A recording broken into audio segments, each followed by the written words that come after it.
Konnichiwa minasan! Welcome sa aking channel, Eric's Nihongo Lessons. Sa leksyon ito, ating i-conjugate ang pang-apat na irregular verb, ang aru o meron, sa isang daang paraan na napaka-common sa pang-araw-araw na Nihongo na atin na napag-aralan sa mga nakaraang leksyon. Ang aru ay ginagamit para sa mga bagay at halaman at hindi nako-conjugate sa karamihan ng conjugation na ating pinag-aralan.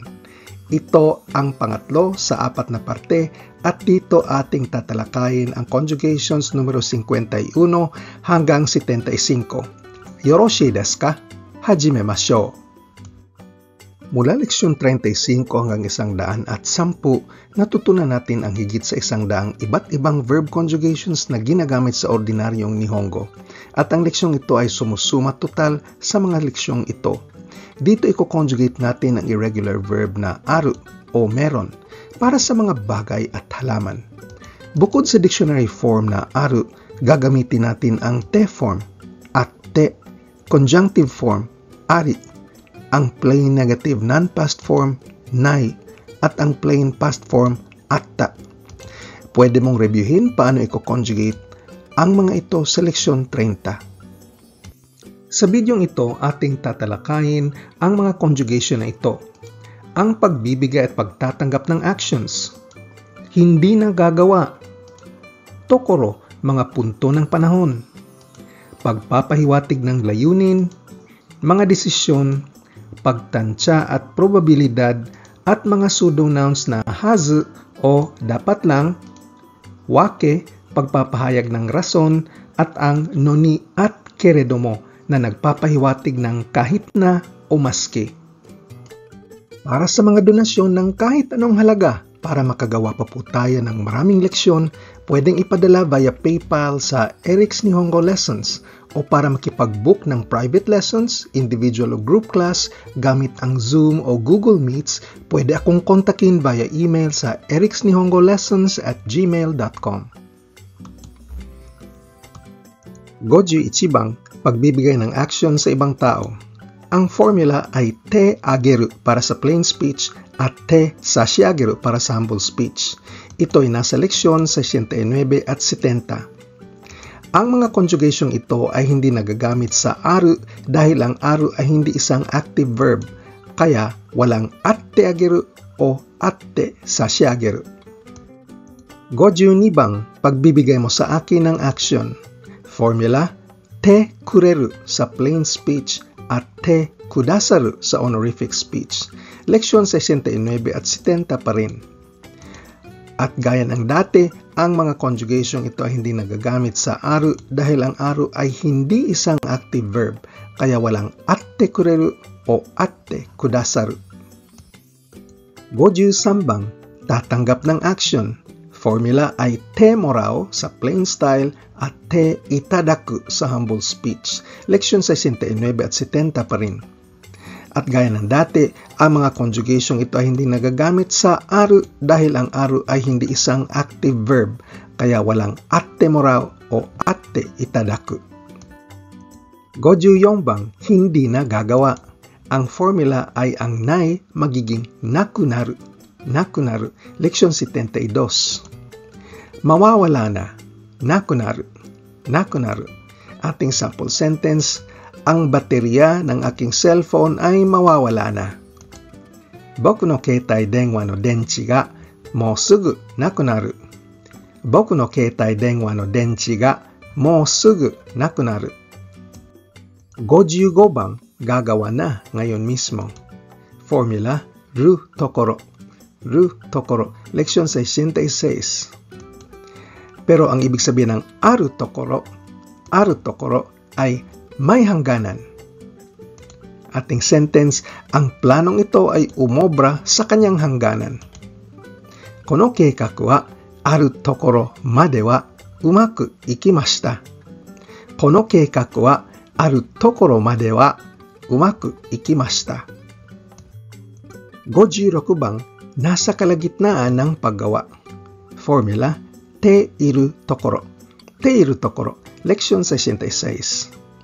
Pero dahil ang aru ay walang progressive form, hindi ginagamit ang atte iru tokoro. 57 bang, katatapos lang gumawa. Formula, ta tokoro. Ta tokoro. Leksyon 66 pa rin. Atta tokoro. Atta tokoro. Na ibig sabihin, lugar na kung saan andun dati ang isang bagay. Ating sentence, pagkatapos gamitin ang mga silya, pakisauli sa kanilang nilalagyan. Isu wa tsukatta ato ni atta tokoro ni modoshite kudasai. Isu wa tsukatta ato ni atta tokoro ni modoshite kudasai. 58 bang, muntik nang gawin. Formula ay ru tokoro datta. Ru tokoro datta. Leksyon 66 pa rin. Dahil ang aru ay hindi isang active verb, hindi ginagamit ang aru tokoro datta. 59 bang, pagpapahiwatig ng layunin. Ang formula ay conjunctive form ng verb plus ni. At para ito sa mga sentence na ang main verb ay pupunta, darating o babalik. Leksyon 67. Pero dahil ang aru ay hindi isang active verb, hindi ginagamit ang ari ni. 60 bang, layunin pa rin. Formula, ru tame ni. Ru tame ni. Leksyon 67 din. Nagagamit ang ru tame ni kahit sa anong verb sa main clause. Pero dahil ang aru ay isang passive verb at hindi active verb, hindi nagagamit ang aru tame ni. Pero nagagamit ang past tense, atta tame ni, na ibig sabihin dahil meron. Ating sample sentence, dahil meron akong pera, bumili ako ng bagong sapatos. Okane ga atta tame, atarashii kutsu o kaimashita. Okane ga atta tame, atarashii kutsu o kaimashita. 61 bang, magdesisyon na gagawa. Formula ay ru koto ni suru. Ru koto ni suru. Leksyon 73. Magdesisyon na meron. Aru koto ni suru. Aru koto ni suru. Mula sa susunod na buwan, nagdesisyon ang gobyerno na magkaroon ng sales tax. Raigetsu kara, seifu wa shouhizei ga aru koto ni shimashita. Raigetsu kara, seifu wa shouhizei ga aru koto ni shimashita. 62 bang, magdesisyon na hindi gagawa. Formula, nai koto ni suru. Nai koto ni suru. Leksyon 73 pa rin. Magdesisyon na hindi magkaroon. Nai koto ni suru. Nai koto ni suru. Nagdesisyon ang manager na hindi magkaroon ng meeting nitong hapon. Kachou wa gogo kaigi ga nai koto ni shimashita. Kachou wa gogo kaigi ga nai koto ni shimashita. 63 bang, magdesisyon na gagawa bilang kaugalian. Ru koto ni shiteiru. Ru koto ni shiteiru. Leksyon 73 pa rin. Magdesisyon na magkameron o magkaroon. Aru koto ni shiteiru. Aru koto ni shiteiru. Ang kindergarten ay nagdesisyon na magkaroon ng snacks para sa mga bata kada alas 3 ng hapon bilang kaugalian. Yochien wa mainichi no gogo 3時に子供たちにスナックがあることにしている。幼稚園は毎日の午後3時に子供たちにスナックがあることにしている。64 bang, magdesisyon bilang kaugalian na hindi gagawa. Nai koto ni shiteiru. Nai koto ni shiteiru. Leksyon 73 pa rin. Magdesisyon bilang kaugalian na hindi magkaroon o magkameron. Nai koto ni shiteiru. Nai koto ni shiteiru. Para tuluyang idiskonekta ang mga bisita sa mundo, nagpasya ang resort bilang panuntunan na huwag magkaroon ng Wi-Fi. Gesto o kanzen ni seken kara kirihanasu tame, resort wa Wi-Fi ga nai koto ni shiteiru. Gesto o kanzen ni seken kara kirihanasu tame, リゾートは Wi-Fi がないことにしている。65 bang, mapagdesisyonan na gagawa. Bale, may ibang tao na hindi sinasabi sa sentence na siyang magdesisyon para sa'yo. Ru, koto ni naru. Ru, koto ni naru. Leksyon 73 pa rin. Mapagdesisyonan na meron o magkaroon. Aru, koto ni naru. Aru, koto ni naru. Napagdesisyonan na magkaroon ng make-up class bukas. Ashita wa hokou jugyo ga aru koto ni natta. Ashita wa hokou jugyo ga aru koto ni natta. 66 bang, mapagdesisyonan na hindi gagawa. Nai koto ni naru. Nai koto ni naru. Leksyon 73 pa rin. Mapagdesisyonan na hindi magkaroon. Nai koto ni naru. Nai koto ni naru. Napagdesisyonan na walang klase ngayong araw dahil sa malakas na snow. O yuki de honjitsu wa jugyo ga nai koto ni natta. O yuki de honjitsu wa jugyo ga nai koto ni natta. 67 bang, mapagdesisyonan na gagawa bilang kaugalian. Ru koto ni natte iru. Ru koto ni natte iru. Leksyon 73 pa rin. Mapagdesisyonan na magkaroon bilang kaugalian. Aru koto ni natte iru. Aru koto ni natte iru. Bilang kaugalian, napagdesisyonan na magkaroon ng 15 minutos na pahinga kada 2 oras. 2時間ごとに15分の休憩があることになっている。2時間ごとに15分の休憩があることになっている。68 bang, mapagdesisyonan na hindi gagawa bilang kaugalian. Nai koto ni natte iru. Nai koto ni natte iru. Leksyon 73 pa rin. Mapagdesisyonan na hindi magkaroon bilang kaugalian. Nai koto ni natte iru. Nai koto ni natte iru. Dahil nangangailangan ng pera, napagdesisyonan bilang panuntunan na hindi magkaroon ng laundry facilities kada palapag. Okane ga kakaru kara, kakukei ni sentak setsubi ga nai koto ni natte iru. Okane ga kakaru kara, kakukei ni sentak setsubi ga nai koto ni natte iru. 69 bang, baka mangyari. Bale, maliit ang tsansa na mangyayari. Formula ay full conjugation ng verb plus kamo shirenai. Kamo shirenai. Leksyon 74. Baka magkaroon.